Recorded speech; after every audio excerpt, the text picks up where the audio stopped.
presented by Mafia Music Pahalpur.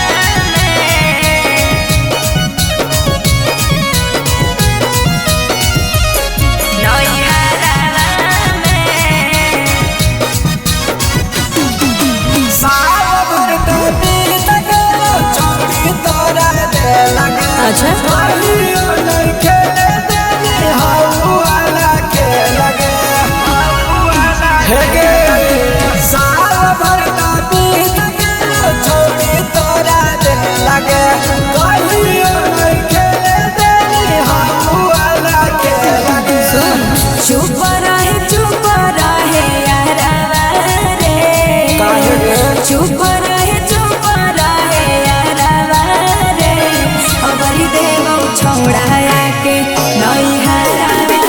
में अबरी देवौ छौड़ाया के नैहरा में।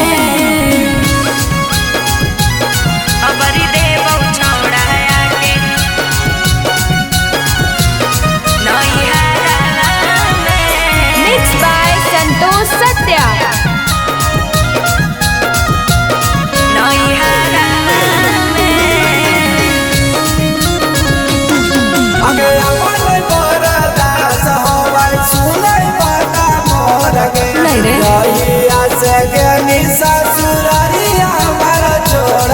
अरे कुछ दिन रहे छौड़ा मनवा मलाई के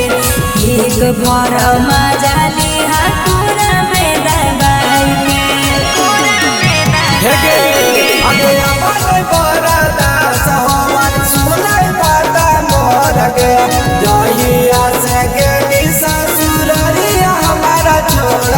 अरे कुछ दिन रहे छौड़ा मनवा मनाई के एक भर मजा लिहा पूरा में दबाई के मिले ले बुलाइबौ तोरा घरवा रे मिले ले बुलाइबौ तोरा घरवा रे अबरी देवौ छौड़ाया के नैहरा में अबरी देवौ छौड़ाया के नैहरा में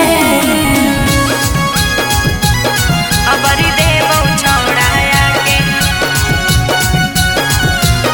नैहरा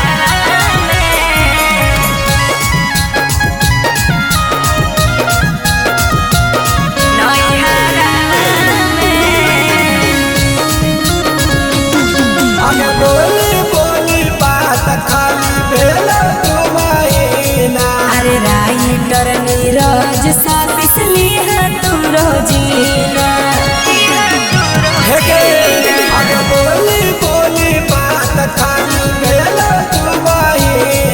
अरे राइटर नीरज सापिस लिहा तू रोजीना